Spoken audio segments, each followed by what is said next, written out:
547.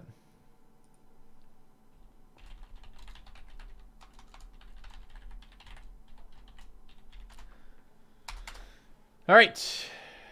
Green cards for Guild of Ravnica. Let's take a look. Affectionate Indrik. 6/4/4/4. When it enters the battlefield, you may have it fight target creature you don't control. That's good. It's not as good as Territorial Allosaurus, which is 7/4/5/5 fights that can be played as 4, but a fight effect is really obnoxious. This might be too slow for this format, but it is green. Presumably we're going to see some ramp. Fight on enter is good.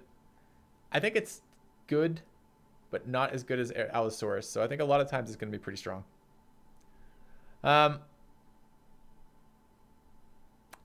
Arboretum Elemental, 8/4/7/5 Convoke and Hexproof.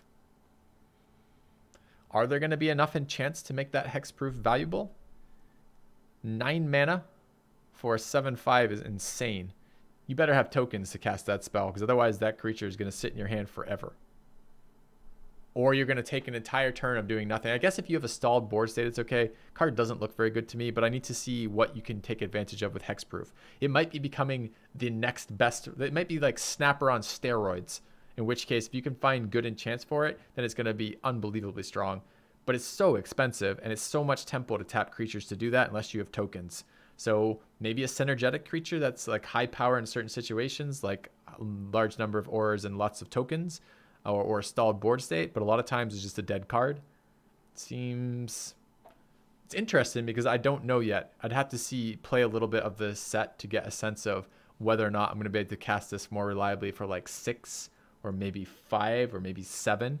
Then it might be playable. Just 9 is crazy heavy. Beast Whisperer. Whenever you cast a creature spell, draw a card. 4/2/3. This card's nuts. This card is probably a snap pick. You cast a lot of creatures in limited. Removal is hard to deal with, so you just never attack or block with this guy, so no one can fucking do anything to him. 4 mana for 2/3 bodies. It's expensive, but it's not like that expensive. You're generally paying 3 for a 2/3. So now you're just paying 1 extra mana and you get to draw cards. Card's nuts. All right. Bounty of Might, 6 for an instant. When it just says it 3 times, is that because they typoed it? Or is it because I could choose 3 different targets? So is it 6 for +9/+9? +9/+9 as a combat trick is a winnable. It's a game-winning combat trick. Like 6 for that is expensive, but what the hell are you gonna deal? What are you gonna deal with? Like, okay, I'm at 10 health. The guy attacks me with a 2/2 or a 2/3, and I've got like a, let's imagine this scenario. You've got Beast Whisperer in play. You're like, yes, I've got my Beast Whisperer, my value engine. I've stabilized the board. I'm at 12 health. My opponent's attacking me with a 3/2. Do I want to block the 3/2? No, I don't want to block the 3/2. I've got Beast Whisperer. I'm going to draw a million cards. He's like Bounty of Might. Gets +9/+9. Card's going to kill people. This card is going to be infuriating to play against. Enjoy dying to Bounty of Might's, chat. Card's definitely worth picking. It's definitely strong. It's strong in the same way, like, what is it? Prodigious size or prodigious growth or whatever the M19 +6/+6 or +7/+7 trample enchant is good. Like, all the rules about mana costs and like card efficiency goes out the window when the card kills the opponent. So I think that card is really good. Circuitous Route, 4 for sorcery. You can search your library for up to 2 basic land cards and or gate cards. Put them into your battlefield tapped and shuffle your library. So it's a less versatile Grow from Ashes that does something with gates, and I still don't know what gates are yet. If splashing is something you can do, mana fixers are valuable. If splashing isn't something that you can do, and this is only ramp and ramp on turn 4, that's fairly expensive ramp. I don't know what gate cards do yet. It's impossible to evaluate without understanding gate cards. Card doesn't seem very strong first look. Gates are dual lands? Ah. So it's not like some powerful card then. It's just literally lands. So it helps you splash. So that's a mana fixer for splashing. Or a ramp card for green. A slow ramp card. We got to see what ramp targets are. Again, very hard to evaluate without some stronger sense of what you're doing with the mana. Like in Dominaria, mana fixing is so strong because the splash cards are such high value payoffs. I don't know if that's going to be true in this set. Didn't look like it. Didn't look like a lot of good blue splash cards, a lot of good red splash cards. Maybe a couple of red splash cards you could do. for removal. Same with black. But blue didn't look very splashable, and white didn't look super splashable. Crushing Canopy. 3. Choose 1. Destroy target creature with flying. Destroy target enchantment. That's a premium card. 3 mana instant. Destroy creatures with flying or enchantments as a either or. Makes this card super good. It's your Pierce the Sky and your Broken Bond, or your Divine, Invoke the Divine and Pierce the Sky rolled into 1 at instant speed as green for 3 mana. That's probably main deckable. Card's good. Card's really good. All right, Devkaran Dissident. 2 for a 2/2, gets +2/+2 to end of turn for 5. Sure, it's a Grizzly Bear that sometimes does better stuff that's also an elf. Yeah, it's playable. You're probably not activating that too often. That's a very expensive +2/+2. But it's playable. District Guide. 3 for a 2/2. When it comes into the battlefield, you may search your library for basic land card or gate card, reveal it, put it in your hand, and shuffle your library. Holy crap. So this is Skittering Surveyor, except with a 2/2 body attached to it and green mana requirement. And it's still an elf. Card's good. This is ramp, mana smoothing, mana fixing. This card's going to be pretty premium. Unless splashing is totally useless, in which case it's just ramp, and then it's still pretty good. It's not really accelerated ramp. It's just like making sure you hit your land drops. All right, Generous Stay. When it enters the battlefield, draw a card for 3 mana. Meh. 1/2 is a pretty pathetic body. You just paid 3 mana to put a 1/2 into the board to replace the card you just cast. If you hadn't put Generous Stray in your deck, you could have just drawn the other card and not paid 3 mana.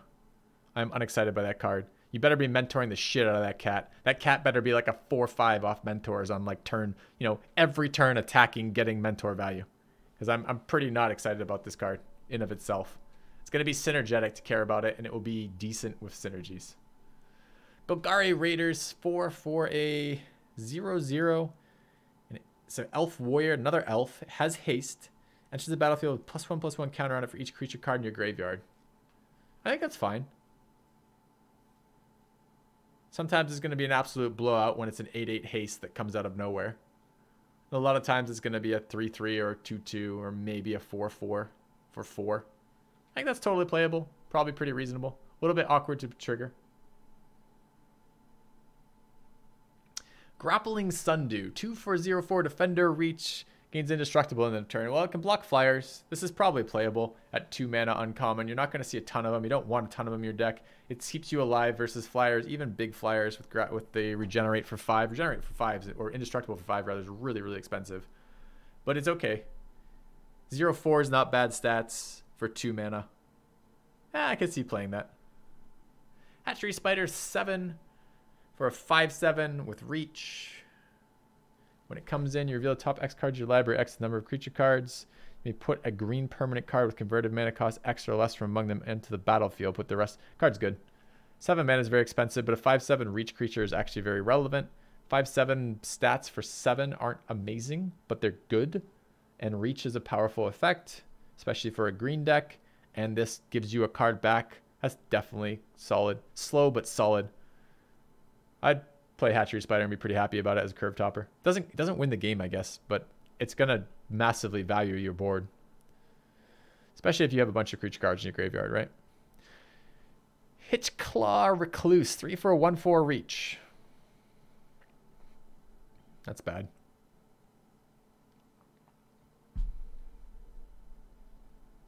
I guess you got to mentor him up. That's every time I say anything about a card being bad, chat like erupts with, just mentor it. All right, well, when you attack with this guy twice and he becomes a Mammoth Spider for 3 in 2 turns of time, sure. I think the card's bad. All right, Iron Shell Beetle. 2 for a 1/1. When it enters the battlefield, put a +1/+1 counter on target creature. It can do it for itself. This card's cool. It's a Grizzly Bear that's more flexible. You don't have to put it on itself. I don't think it's good, but I think it's okay. Like putting a +1/+1 counter on a mentor seems really relevant, and then you can mentor it. Again, look, anytime you have a bad card, just go, well, what about mentor? We're in, chat. I figured you out and I've joined you. Can't beat it, gotta join it. All right, 5 for a 4/4 Insect Scout. When it enters the battlefield, you gain 1 life for each creature card in your graveyard. That's okay. 5's a little bit slow. If this were, 4/4 is a good body for 5. And this is a little bit of life gain that might stabilize the board that you're getting rushed down on. I think this card's pretty playable. All right. You're not going to be mentoring non-white or red cards at all. What are you talking about? Have you never played 2 colors in a draft before? All right. Crawl Harpooner. 2 for a 3/2. Reach. Undergrowth. When it enters the battlefield, choose up to 1 target creature with flying you don't control.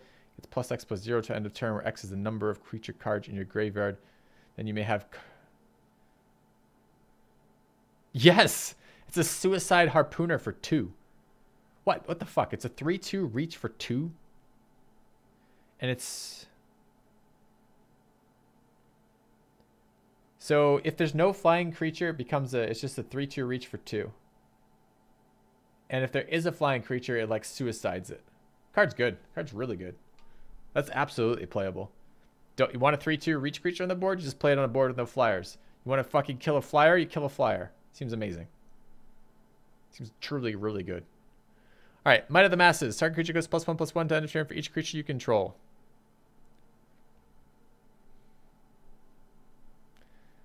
I haven't seen token generators yet in green. But what about mentors? Oh, mentors don't apply here, chat. Sorry. Yeah. I don't like that card too much. I think it will be occasionally be okay. If it can get, I don't know, like even that for +2/+2 is not that bad. I guess I am okay with that. If it's giving me +2/+2 on average, I'm all right with it. I think this card's playable. It's a combat trick. Haven't seen a lot of them. Doesn't seem as good as like Sure Strike, but it seems okay. What does the Nullhide Feryx do? 2 green, 2 others for a 6. What the fuck? 4 for a 6/6? Does it have... Do I need to read more? Oh, it's got hexproof as well? And you can't cast non-creature spells? Who gives a fuck? You're in draft? It loses all of its abilities till end of turn. Any player may activate this ability. So you can cast non-creature spells. You just have to pay 2 more. The spell or ability an opponent controls causes you to discard it. Put it into the battlefield instead of putting it into your graveyard. Yes, please. This card's amazing. You had me at 6 for 6/6 hexproof. All right. Card's really good. All right. Pax Favor. 3 for a Convoke. Target creature gets +3/+3 to end of turn. That's a combat trick I can get behind. As a blocker, you can declare blockers, then tap your blockers for extra mana. 3/3 is pretty decent. I mean, I guess it's like a really bad Titanic Growth, but a little bit more flexible on the blocking side. I like combat tricks that favor some blockers from time to time, since combat tricks are so often just an overrun effect for fucking attackers. So, yeah. I don't think you can play this while you're tapped out, because I think you have to play the 1 green. You only get 1 colorless.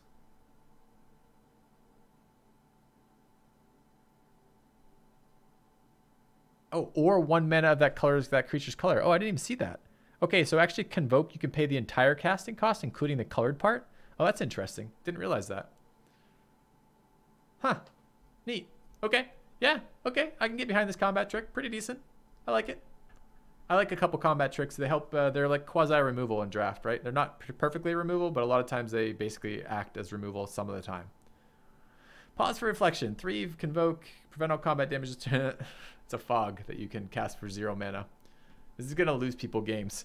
You're going to have to be a little cautious of decision making if your opponent is playing Pause for Reflection. What a weird racing spell.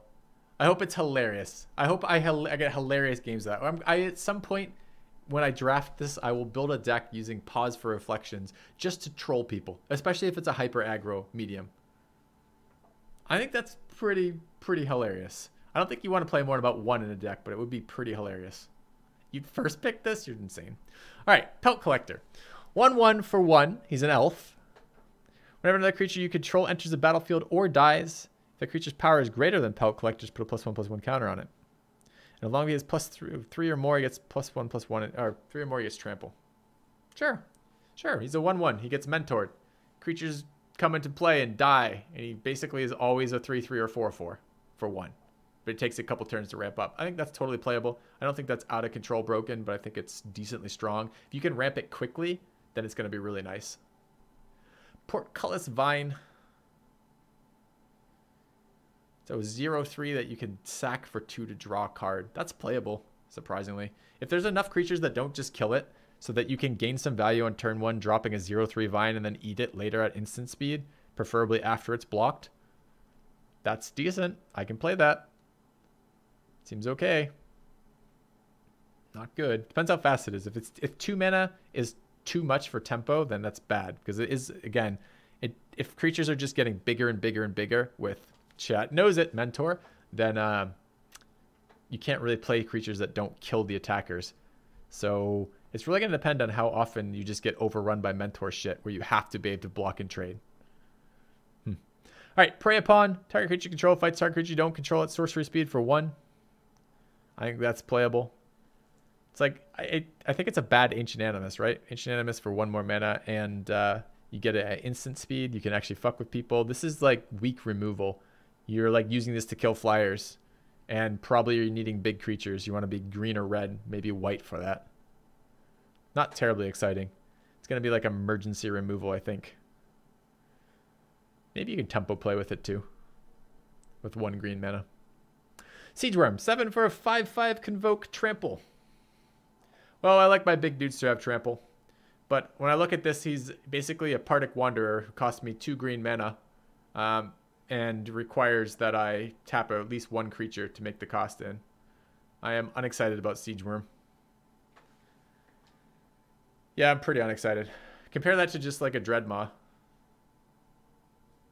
Yep, card's not that great. You might be able to get it out a little bit early if you trade all your tempo for attacking, but it doesn't look very good to me.